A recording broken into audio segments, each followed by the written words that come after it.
नवा अध्याय। लिंग पूजन का महत्व। नंदिकेश्वर कहते हैं, ब्रह्मा और विष्णु भगवान शिव को प्रणाम कर चुपचाप उनके दाएं बाएं भाग में खड़े हो गए। उन्होंने पूजनीय महादेव जी को श्रेष्ठ आसन पर बैठाकर पवित्र वस्तुओं से उनका पूजन किया। दीर्घ काल तक स्थिर रहने वाली वस्तुओं को पुष्प वस्तु तथा अल्पकाल तक टिकने वाली वस्तुओं को प्राकृत वस्तु कहते हैं।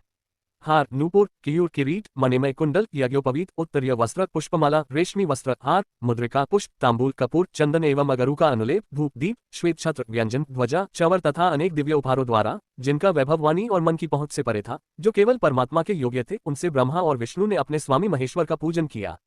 इससे प्रसन्न होकर भगवान शिव ने दोनों देवताओं से मुस्कुराकर कहा, पुत्रों, आज तुम्हारे द्वारा की गई पूजा से मैं बहुत प्रसन्न हूँ। इसी कारण ये दिन परम पवित्र और महान होगा। ये तिथि शिवरात्रि के नाम से प्रसिद्ध होगी और मुझे परम प्रिय होगी। इस दिन जो मनुष्य मेरे लिंग अर्थात निराकार रूप की या मेरी मूर्ति अर्थात साकार रूप की दिन रात निराहार रहकर अपनी शक्ति के अनुसार निश्चल भाव से यथोचित पूजा करेगा, वह मेरा परम प्रिय भक्त होगा। पूरे वर्ष भर निरंतर मेरी पूजा करने पर जो फल मिलता है, वह फल शिवरात्रि को मेरा पूजन करके मनुष्य तत्काल प्राप्त कर लेता है। जैसे पूर्ण चंद्रमा का उदय समुद्र की वृद्धि का अवसर है, उसी प्रकार शिवरात्रि की तिथि मेरे धर्म की वृद्धि का समय है। इस तिथि को मेरी स्थापना का मंगलमय उत्सव होना चाहिए। मैं मार्गशीर्ष मास में आर्द्रा नक्षत्र से युक्त पूर्णमासी या प्रतिपदा को ज्योतिर्मय स्तंभ के रूप में प्रकट हुआ था।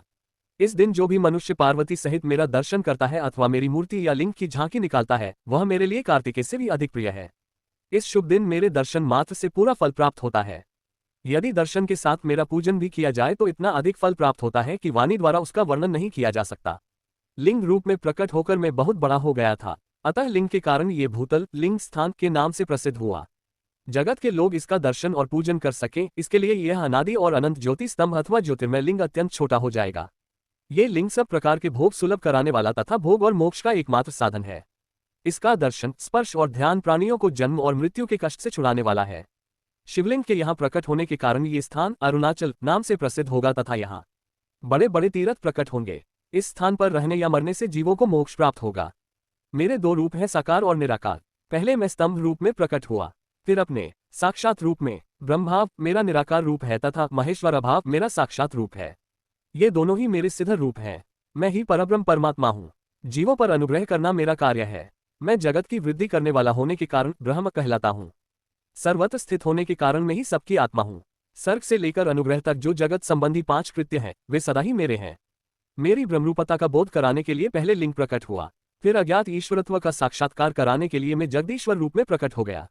मेरा सकल रूप मेरे ईशत्व का और निष्कल रूप मेरे ब्रह्मस्वरूप का बोध कराता है। मेरा लिंग मेरा स्वरूप है और मेरे सामीप्य की प्राप्ति कराने वाला है। मेरे लिंग की स्थापना करने वाले मेरे उपासक को मेरी समानता की प्राप्ति हो जाती है तथा मेरे साथ एकत्व का अनुभव करता हुआ संसार